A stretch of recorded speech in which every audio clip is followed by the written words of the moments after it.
사무엘하 15장. 그 후에 압살롬이 자기를 위하여 병거와 말들을 준비하고 호위병 50명을 그 앞에 세우니라. 압살롬이 일찍 일어나 성문 길 곁에 서서 어떤 사람이든지 송사가 있어 왕에게 재판을 청하러 올 때에 그 사람을 불러 이르되 너는 어느 성읍 사람이냐 하니 그 사람의 대답이 종은 이스라엘 아무 지파에 속하였나이다 하면 압살롬이 그에게 이르기를 보라 내 일이 옳고 바르다마는 내 송사를 들을 사람을 왕께서 세우지 아니하셨다 하고 또 압살롬이 이르기를 내가 이 땅에서 재판관이 되고 누구든지 송사나 재판할 일이 있어 내게로 오는 자에게 내가 정의 베풀기를 원하노라 하고 사람이 가까이 와서 그에게 절하려 하면 압살롬이 손을 펴서 그 사람을 붙들고 그에게 입을 맞추니 이스라엘 무리 중에 왕께 재판을 청하러 오는 자들마다 압살롬의 행함이 이와 같아서 이스라엘 사람의 마음을 압살롬이 훔치니라. 4년 만에 압살롬이 왕께 아뢰되 내가 여호와께 서원한 것이 있사오니 청하건대 내가 헤브론에 가서 그 서원을 이루게 하소서. 당신의 종이 아람 구술에 있을 때에 서원하기를 만일 여호와께서 반드시 나를 예루살렘으로 돌아가게 하시면 내가 여호와를 섬기리이다 하였나이다. 왕이 그에게 이르되 평안히 가라 하니 그가 일어나 헤브론으로 가니라. 이에 압살롬이 정탐을 이스라엘 모든 지파 가운데 두루 보내 이르기를 너희는 나팔 소리를 듣거든 곧 말하기를 압살롬이 헤브론에서 왕이 되었다 하라 하니라. 그때 청함을 받은 200명이 압살롬과 함께 예루살렘에서부터 헤브론으로 내려갔으니 그들은 압살롬이 꾸민 그 모든 일을 알지 못하고 그저 따라가기만 한 사람들이라. 제사 드릴 때에 압살롬이 사람을 보내 다윗의 모사 길로 사람 아히도벨을 그의 성읍 길로에서 청하여 온지라. 반역하는 일이 커가매 압살롬에게로 돌아오는 백성이 많아지니라. 전령이 다윗에게 와서 말하되 이스라엘의 인심이 다 압살롬에게로 돌아갔나이다 한지라. 다윗이 예루살렘에 함께 있는 그의 모든 신하들에게 이르되 일어나 도망하자. 그렇지 아니하면 우리 중 한 사람도 압살롬에게서 피하지 못하리라. 빨리 가자. 두렵건대 그가 우리를 급히 따라와 우리를 해하고 칼날로 성읍을 칠까 하노라. 왕의 신하들이 왕께 이르되 우리 주 왕께서 하고자 하시는 대로 우리가 행하리이다. 보소서 당신의 종들이니이다 하더라. 왕이 나갈 때에 그의 가족을 다 따르게 하고 후궁 10명을 왕이 남겨두어 왕궁을 지키게 하니라. 왕이 나가매 모든 백성이 다 따라서 벤메르하게 이르러 멈추어서니 그의 모든 신하들이 그의 곁으로 지나가고 모든 그렛 사람과 모든 블렛 사람과 및 왕을 따라 가드에서 온 모든 가드 사람 600명이 왕 앞으로 행진하니라. 그때 왕이 가드 사람 이때에게 이르되 어찌하여 너도 우리와 함께 가느냐. 너는 쫓겨난 나그네이니 돌아가서 왕과 함께 내 곳에 있으라. 너는 어제 왔고 나는 정처 없이 가니 오늘 어찌 너를 우리와 함께 떠돌아다니게 하리요. 너도 돌아가고 내 동포들도 데려가라. 은혜와 진리가 너와 함께 있기를 원하노라 하니라. 이때가 왕께 대답하여 이르되 여호와의 살아계심과 내 주 왕의 살아계심으로 맹세하옵나니 진실로 내 주 왕께서 어느 곳에 계시든지 사나 죽으나 종도 그곳에 있겠나이다 하니 다윗이 이때에게 이르되 앞서 건너가라 하매 가드 사람 이때와 그의 수행자들과 그와 함께 한 아이들이 다 건너가고 온 땅 사람이 큰 소리로 울며 모든 백성이 앞서 건너가매 왕도 기드론 시내를 건너간 모든 백성이 광야 길로 향하니라. 보라 사독과 그와 함께 한 모든 레위 사람도 하나님의 언약궤를 메어다가 하나님의 궤를 내려놓고 아비아달도 올라와서 모든 백성이 성에서 나오기를 기다리도다. 왕이 사독에게 이르되 보라 하나님의 궤를 성읍으로 도로 메어가라. 만일 내가 여호와 앞에서 은혜를 입으면 도로 나를 인도하사 내게 그 궤와 그 계신 데를 보이시리라. 그러나 그가 이와 같이 말씀하시기를 내가 너를 기뻐하지 아니한다 하시면 종이 여기 있사오니 선이 여기시는 대로 내게 행하시옵소서 하리라. 왕이 또 제사장 사독에게 이르되 내가 선견자가 아니냐. 너는 너희의 두 아들 곧 내 아들 아히마아스와 아비아달의 아들 요나단을 데리고 평안히 성읍으로 돌아가라. 너희에게서 내게 알리는 소식이 올 때까지 내가 광야 나루터에서 기다리리라 하니라. 사독과 아비아달이 하나님의 궤를 예루살렘으로 도로 메어다 놓고 거기 머물러 있으니라. 다윗이 감람산 길로 올라갈 때에 그의 머리를 그가 가리고 맨발로 울며 가고 그와 함께 가는 모든 백성들도 각각 자기의 머리를 가리고 울며 올라가니라. 어떤 사람이 다윗에게 알리되 압살롬과 함께 모반한 자들 가운데 아히도벨이 있나이다 하니 다윗이 이르되 여호와여 원하옵건대 아히도벨의 모략을 어리석게 하옵소서 하니라. 다윗이 하나님을 경배하는 마르턱에 이를 때에 아렉 사람 호세가 옷을 찢고 흙을 머리에 덮어쓰고 다윗을 맞으러 온지라. 다윗이 그에게 이르되 내가 만일 나와 함께 나아가면 내게 누를 끼치리라. 그러나 내가 만일 성읍으로 돌아가서 압살롬에게 말하기를 왕이여 내가 왕의 종이니이다. 전에는 내가 왕의 아버지의 종이었더니 이제는 내가 왕의 종이니이다 하면 내가 나를 위하여 아히도벨의 모략을 패하게 하리라. 사독과 아비아달 두 제사장이 너와 함께 거기 있지 아니하냐. 내가 왕의 궁중에서 무엇을 듣든지 사독과 아비아달 두 제사장에게 알리라. 그들의 두 아들 곧 사독의 아히마아스와 아비아달의 요나단이 그들과 함께 거기 있나니 너희가 듣는 모든 것을 그들 편에 내게 소식을 알릴지니라 하는지라. 다윗의 친구 후세가 곧 성읍으로 들어가고 압살롬도 예루살렘으로 들어갔더라. 시편 3편. 여호와여 나의 대적이 어찌 그리 많은지요. 일어나 나를 치는 자가 많으니이다. 많은 사람이 나를 대적하여 말하기를 그는 하나님께 구원을 받지 못한다 하나이다. 셀라.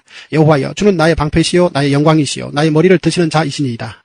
내가 나의 목소리로 여호와께 부르짖으니 그의 성산에서 응답하시는도다. 셀라. 내가 누워 자고 깨었으니 여호와께서 나를 붙드심이로다. 천만인이 나를 애워싸 진친다 하여도 나는 두려워하지 아니하리이다. 여호와여 일어나소서. 나의 하나님이여 나를 구원하소서. 주께서 나의 모든 원수의 뺨을 치시며 악인의 일을 꺾으셨나이다. 구원은 여호와께 있사오니 주의 복을 주의 백성에게 내리소서. 셀라. 할렐루야. 주님의 은혜가 오늘도 여러분 삶 가운데 가득하시기를 주의 이름으로 축원을 드립니다. 자, 다윗의 아들 압살롬. 그 압살롬은 앞서서 다말과 암논 그 누이를 범한 추행자인 암논을 살해한 압살롬이 바로 다윗과 아버지에 대해서 반역을 일으키는 쿠데타의 주범이 됩니다. 이 쿠데타는 여러분께서 좀 아시고 계시는 바는 그냥 상식적으로입니다. 이 성경에 안 나와 있는데요. 그게 아니고 내용상으로 구분하시면 쿠데타는 두 종류의 쿠데타가 있습니다.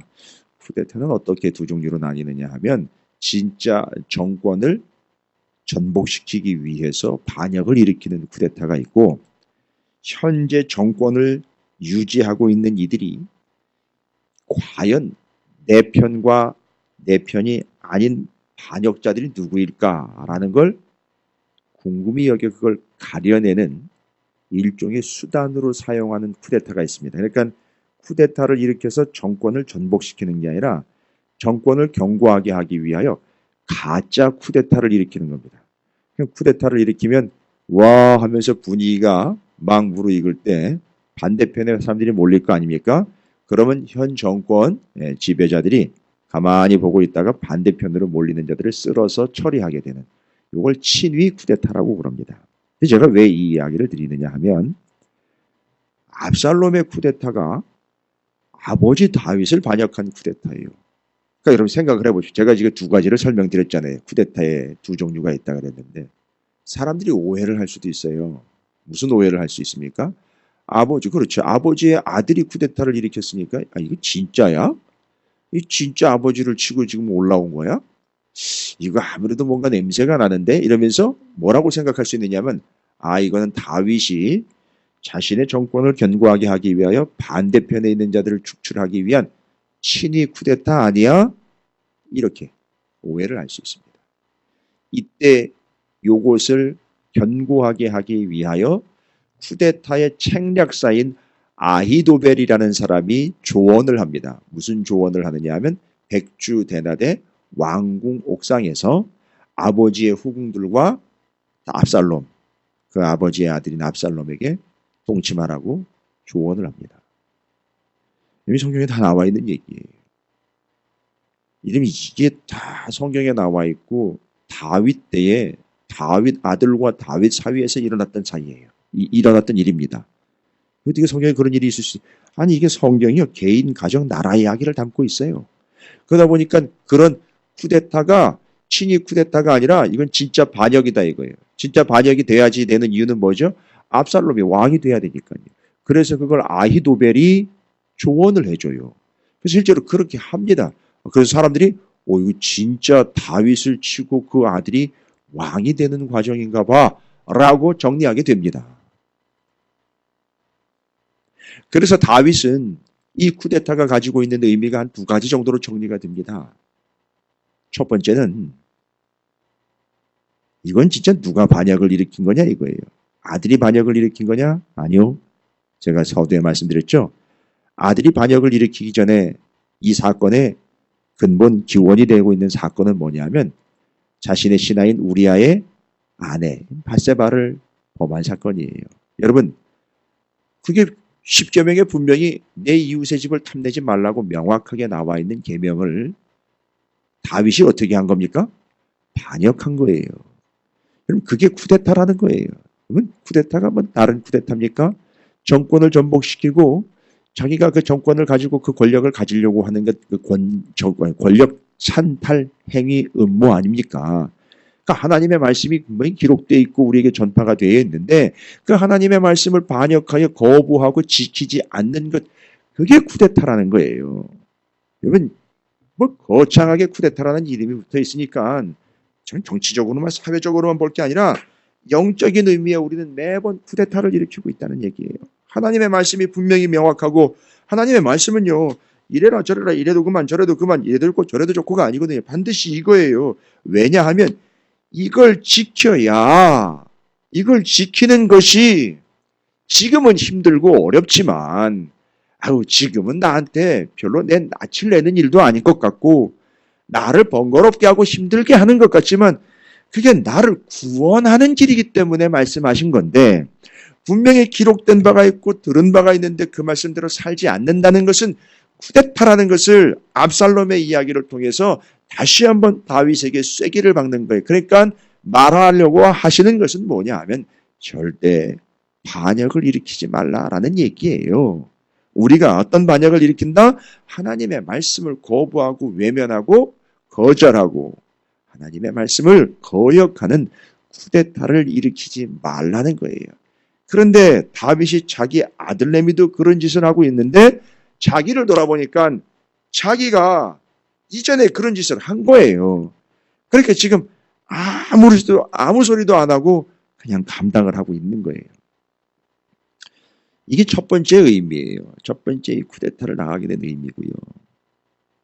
두 번째는 이제 오늘 저녁에 뒤에 이어지는 사무엘하 16장과 17장을 연결을 해서 하나님이 이 사건을 통해서 압살롬의 쿠데타를 통해서 하나님께서요 16장 17장을 이제 오늘 저녁에 우리가 함께 좀 나눌 텐데 광야로 다시 초대를 하십니다. 이 광야는 어디였죠? 이전에 사울한테 쫓겨다닐 때에 하나님과 함께 했던 곳이에요. 그러니까 지금 하나님은 다윗을 아들 압살롬의 쿠데타를 계기로 해서 다시 광야로 초청을 하십니다. 그래서 뭐 하겠다는 거죠? 재교육시키겠다는 거예요. 광야로요. 다시 끝냅니다. 그래서 제가 오늘 저녁에 여러분에게 인생의 광야의 의미의 깊은 뜻을 좀 나눠보겠다라고 예고를 드렸어요. 초대하고 싶은 분들이 있으면 초대하시고 모시고 싶어 오신 분들이 모시고 싶으신 분들이 있으면 데리고 오세요. 인생의 광야가 어떤 의미인지를 오늘 저녁에 좀 깊이 있게 사무엘하 16장과 17장을 통해서 나눠보고자 합니다. 다시 광야로 초청하신 거예요. 다윗은 이런 개념들을 지금 이해를 하고 있는 거예요. 자, 광야, 이 쿠데타 두 가지를 지금 컨셉을 잡으신 거예요. 하나님이. 이 쿠데타를 통하여 네가 바로 그 주동 세력이다. 그러니까 다윗이 입을 다물고 있는 거예요. 그래서 조용히 피해 나갑니다. 아들 압살롬을 피해서 맨발로 도망을 나가요. 그리고 어디로 갑니까? 다시 옛날에 사울을 피해갔던 광야로 갑니다. 그 광야의 의미예요. 반역하지 말아라. 두 번째는 광야로 인도하심이에요. 그러면 이유가 뭡니까? 하나님의 동행하심으로 뭐 하시려고 하는 거죠? 하나님의 어떠하심을 다시 챙기는 거예요. 왜요? 쿠데타는요. 정권을 인정하지 않는 거죠. 그럼 광야로 밀어내시고 광야로 인도해내셔가지고 뭐 하시겠다는 거죠? 왕권을 인정시키겠다는 얘기예요. 그게 시편 3편이에요. 성공하셨어요. 하나님이. 시편 3편이 오늘 사무엘하 15장 압살롬의 반역으로 도망가면서 다윗이 하나님 앞에 그 광야에서 찬송을 올려드리는 내용인데 어떤 하나님으로 다시 고백을 합니다. 그게 이제 광야로 이끌어낸 이유가 되겠죠. 뭐라고 고백을 하느냐 하면 하나님이 어떤 하나님이냐 시편 3편 길지도 않아요. 8절밖에 안 되는데 거기 나와 있는 내용에 딱 원 포인트 하나님 어떤 하나님이냐 하나님의 어떠하심을 다시 챙기죠. 나의 어떠함을 챙겼던 그들이 자식들도 나의 어떠함으로 서로 죽이고 서로 부정을 행했던 그들이 다윗이 다시 쿠데타를 일으키는 아들 압살롬을 피해 도망가면서 광야에서 하나님의 어떠하심을 다시 고백하며 챙깁니다. 이건 하나님의 뜻이에요. 시편 3편에 뭐라고 나와 있습니까? 여호와여 나의 대적이 어찌 그리 많은지요. 일어나 나를 치는 자가 많으니이다. 많은 사람이 나를 대적하여 말하기를 그는 하나님께 뭐를 받지 못한다. 구원을 받지 못한다 하나이다. 저 인간은 구원 못 받을 인간이야. 여러분 이건 그냥 나쁜 인간이야 이런 얘기를 차원을 넘습니다. 구원 못 받는다는 건 영원히 지옥 간다는 얘기거든요. 그런데 다윗은 그래서 여호와여 주는 나의 방패시요 나의 영광이시요 나의 머리를 뜨시는 자신이다. 여러분 나의 머리를 든다라는 말이에요. 머리를 든다. 하나님이 나의 머리를 든지 고개를 들게 한다. 이게 민수기에서 나오는 표현이거든요. 민수기에 수를 센다 그럴 때 그냥 수를 세는 게 아니라 구원받은 자들을 하나씩 카운트할 때 고개를 들어서 카운트하는 하나님과 뭐를 마주치요? 눈을 마주쳐서 구원받은 자 너 하나 둘 이렇게 할 때 그게 머리를 들어서 하나님과 눈을 마주쳐 아이 컨택해서 구원받았다라는 걸 얘기하는 거거든요. 그러니까 지금 하나님 어떤 하나님으로 고백하고 있습니까? 구원하시는 하나님이에요.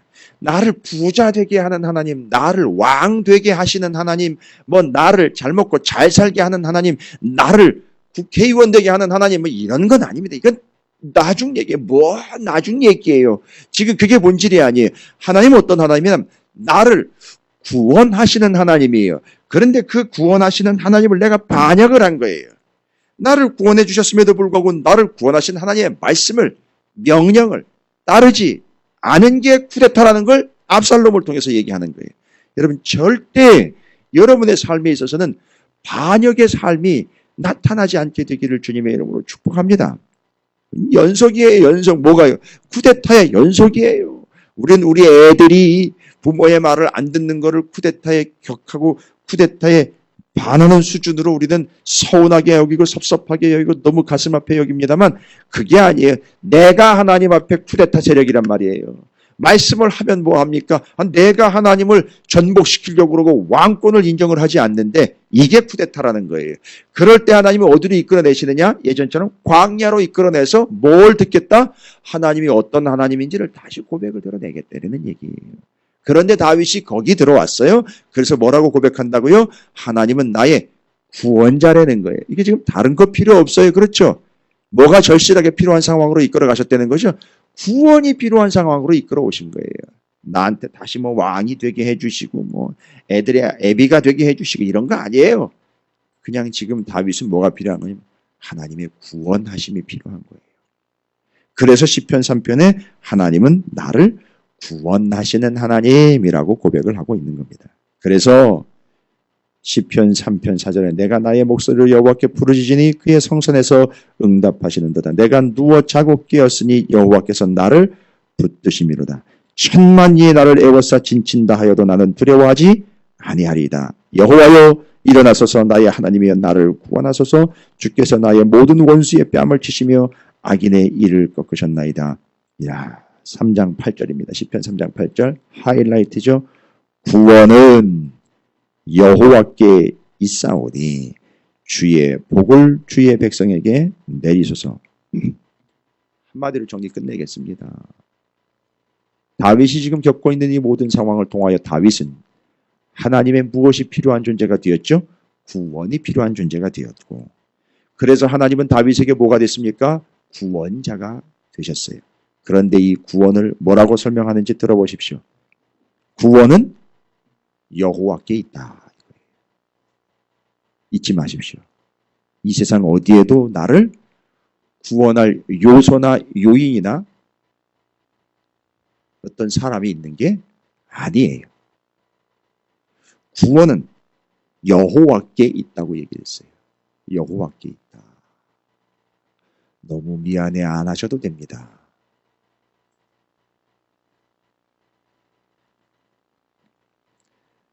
핵심을 얘기할 때 들어오셨어요. 다윗이 아들 압살롬의 쿠데타를 피하여 이전 광야로 다시 초청을 받아가면서 정확하게 정리합니다. 하나님의 왕권과 하나님의 주권을 반역했던 자신의 지나간 삶의 우리아의 아내 밧세바를 범한 사건으로 하나님 앞에 쿠데타를 감행했던 다윗. 자기가 지금 쿠데타를 당하고 있음에 이제 회복이 됩니다. 아니, 하나님께서 정리하십니다. 네가 바로 쿠데타 세력이야. 네가 바로 반역자야. 따라서 이젠 하나님의 어떠하심을 다시 붙잡아야 하니 광야로 나와 하여 광야에서 하나님의 어떠하심을 정리합니다. 하나님은 어떤 하나님이시다? 나를 구원하시는 하나님이다. 그래서 시편 3편 8절에 구원은 여호와께 있다라고 하기에 구체적으로 표현해요. 하나님이 나를 구원하신다. 이게 이제 아주 기가 막힌 표현이거든요. 하나님이 나를 구원하신다 하면 나중에 사람들이 어떤 표현을 만들어내는지 아십니까? 다른 이도 나를 구원한다. 이렇게 돼버려요. 그런데 지금 구원은 여호와께 있다라고 얘기를 해버렸어요. 그러니까 다른 데 없다는 거예요. 여러분, 이게 바로 요즘에 말하고 있는 종교다원주의를 차단시키는 거예요. 어디에든지 구원이 있다. 이거를 원천 봉쇄해서 막아버리는 거예요. 구원은 어디에 있다? 하나님에게 있다는 거예요. 하나님이 구원자이시다라는 걸 통해서 결론은 구원이 하나님께 있다. 첫 번째, 절대 잊지 마세요. 구원은 하나님께 있어요. 여러분, 다른 거 붙잡으시면 큰일 납니다. 다른 곳에는 구원이 없어요. 다른 곳에는 구원이 없다고요. 하나님께 있어요. 그래서 그것을 위하여 예수 그리스도를 우리에게 구원으로 주신 거예요. 그 다음에 뒤에 이야기합니다. 주의 복을 주의 백성에게 내리소서. 잘 보십시오. 이게 한 구절인데 원인 구절도 되고 인과관계도 되고 연결도 돼요. 구원은 여호와께 있사오니 주의 복을 주의 백성에게 내리소서. 여러분, 구원이 여호와께 있고 주의 복, 우리는 내가 받을 복이라고 자꾸 주장을 했는데 알고 봤더니만요. 복이요. 주의 복이래요. 왜일까요? 우리는 매일같이 복 이러면 받는 자기 입장에서 얘기를 해요. No thank you. I thank. 복은 받는 내 입장에서 받고 싶은 것이 아니라 주시는 분 입장에서 주고 싶은 거지. 받고 싶은 우리가 우리 마음대로 조절하는 게 복이 아니에요. 아주 8절이 정확하고 명확하게 아주 원천봉쇄라고 해서 구원은 하나님께 있고 복은 네가 받고 싶은 걸 받는 게 아니라 주고 싶으신 그것을 주면 받는 게 복인 거예요. 그런데 그 복이 뭐다? 이 문제를요. 먼저 그냥 이 이야기 하기 전에 성도들께 제가 여쭤보잖아요. 대체 복이 뭡니까? 이러면 뭐 이런저런 얘기들을 많이 해요. 다윗은 지금 현재 자기한테 복이 뭐예요? 아들 압살롬의 쿠데타를 피해가지고 목숨을 부지하기 위해 광야로 도망가야 된다고요. 이 상황에서 자기한테 복은 뭐예요? 구원받는 거 그거 하나밖에 없어요. 이겁니다. 3장 8절. 시편 3편 8절이 말하고 있는 복은 뭐냐면 하나님이 구원하심이 진짜 복이라는 거예요. 근데 우리는 다른 복을 구하고 있어요. 여러분 이게 핵심 포인트입니다. 이게 키포인트예요. 구원은 여호와 하나님께 있고 진정한 복이 뭐냐? 바로 그 구원받는 것이 진짜 복이 되려는 거예요. 시편 3편 8절을 통해서 다윗이 정리 끝내버렸습니다. 여러분 여러 가지 이야기들을 할 수가 있는 내용들이 사무엘하 15장에 나와 있어요. 압살롬의 반역 쿠데타로 인하여 다윗이 도망가면서 시편 3편을 기록하여 거기서 하나님의 어떠하심을 정확하게 8절에서 요약 정리 딱 끝내버렸습니다. 구원과 복, 구원자이신 하나님에 대해서 다시 정리가 끝냈어요. 그래서 하나님의 어떠하심을 다시 붙잡았어요. 이 사람 사는 거예요. 그런데 그 앞에서 압살롬의 반역을 통해서 자신이 쿠데타 세력이었다는 걸 깨닫고 겸손하게 하나님 앞에 무릎을 꿇고 뒤에 어떤 내용이 나오는지 아십니까? 뒤에 도망가는 다윗을 뭐 이루시로 말할 수 없이 많은 사람들이 주변에서 욕도 하고 돌멩이도 던지고 난리도 아닙니다. 여러분 그래서 그 소리를 거부하지 않고 다 듣는 거예요. 다윗이. 왜냐? 내가 반역자인데 내가 누구 보고 뭐라 그러겠느냐 이거예요.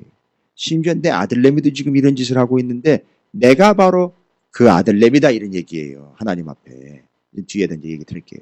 압살롬이 내 아들인데 내 아들내미도 나한테 이런 짓을 하는데 내가 바로 하나님 앞에 그 아들놈이었습니다. 이런 얘기하는 거예요. 내가 그 반역자였습니다. 그래서 그거 인정한 거죠. 그리고 하나님이 어떤 하나님인지 나를 구원하시는 하나님이니 구원은 하나님께만 있고 내가 받을 복은 왕이 돼가지고 전 세계를 지배하는 게 복이 아니라 바로 내가 구원받는 것이 복이구나라는 걸 광야에서 깨닫는 거죠. 압살롬의 이야기를 잠깐 드리자면 압살롬 참 대단한 인물이 아니라 어쩜 그렇게 다윗의 아들인데 누굴 닮았어요? 사울을 닮았어요. 그러니까 다윗은 마음이 너무 아파요. 이 압살롬의 나중 모습을 짐작 가능한 거거든요. 그러니까 이 손을 못 대는 거예요. 이미 손을 넘었어요. 운명이 어떤 운명이냐? 사울에게 보였던 운명이 압살롬에게 온다는 거예요. 그 화려했던 머리 있잖아요.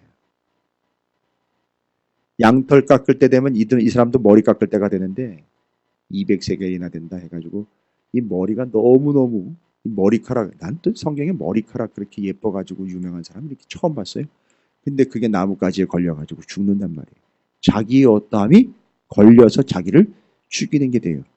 그 다음에 여러분 중요한 사람은 누구냐 하면 압살롬의 정치적 책략사, 정치적 조언을 아끼지 않는 아주 지혜로운 사람, 능한 사람인데 그게 아히도벨이라는 사람이에요.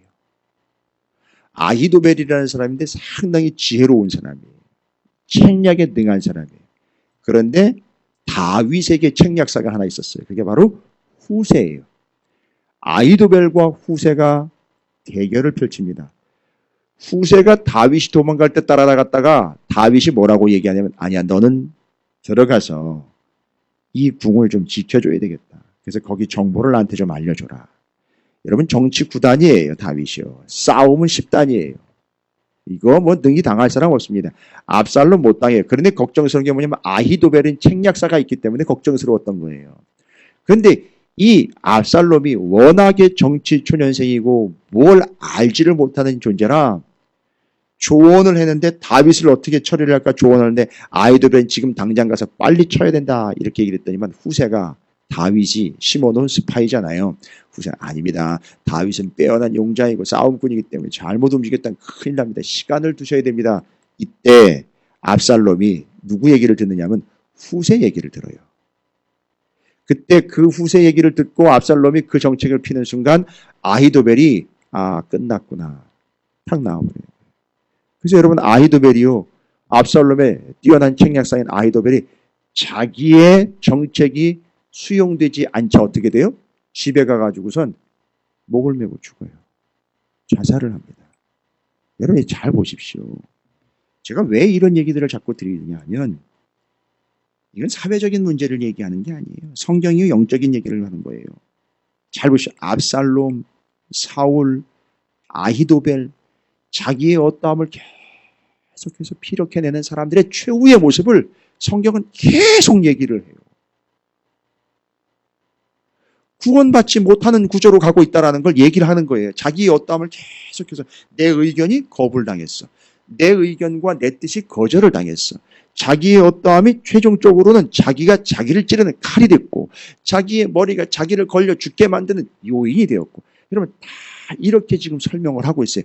여러분 우린 여기서 정말 두렵고 떨림으로 봐야 돼요. 나의 어떠함은 결국 나를 치는 내게 돌아오는 부메랑이 돼버립니다. 이걸 절대 붙잡을 거 아니에요.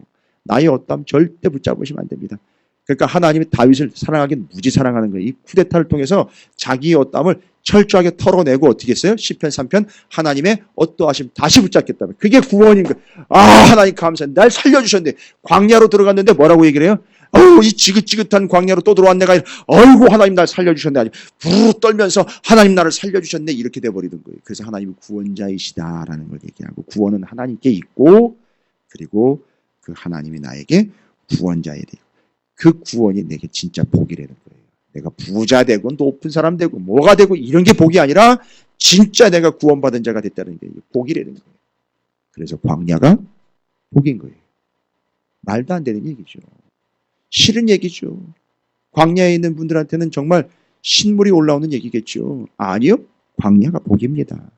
왜 복인지는 뒤에 오늘 저녁에 제가 사무엘하 16장과 17장을 더 깊이 있게 오늘은 다윗에게 주어진 광야, 하나님이 부르신 광야의 의미를 좀 의미 있게 살펴보고자 합니다. 여러분 정리하셨죠? 하나님의 어떠하심을 다시 정리하기 위하여 광야로 불러들여 하나님이 구원자이시며 하나님이 우리에게 구원의 복을 주셨다는 사실 잊지 마십시오. 여러분 하루 종일 여러분의 삶의 자리에서 이 고백이 있어야 될 줄로 믿습니다. 뭐요? 하나님은 나의 구원자이시며 내가 구원받은 것이 제일 큰 복이다. 이런 사실입니다. 할렐루야. 그래서 초가 삼간에 살아도 먹을 게 좀 없어도 입을 것이 좀 허름해도 좀 여유는 없어도 은행에 잔고는 없어도 내가 어떤 존재다? 구원받은 존재이다. 이것이 내게 행복이다, 삶이다, 믿음이다. 다윗은 그걸 경험하고 다시 왕궁으로 돌아옵니다. 잊지 마십시오. 하나님은 나의 구원자이시며 우리는 구원의 복을 받은 자들입니다. 그 외에 다른 복을 구하지 마시고 오늘은 하루 종일 구원자 되신 하나님을 묵상하시면서 내가 구원받은 자라는 사실을 잊지 마시기 바라겠습니다. 그게 확인이 돼야 이번 주일에도 빠지지 말고 교회 오세요 얘기하지 않아도 오게 돼 있다는 것이죠. 이해가 되시죠? 할렐루야. 하나님은 여러분의 구원자이십니다. 여러분은 믿음으로 구원받은 자라는 사실을 감사함으로 한 날을 시작하도록 하겠습니다.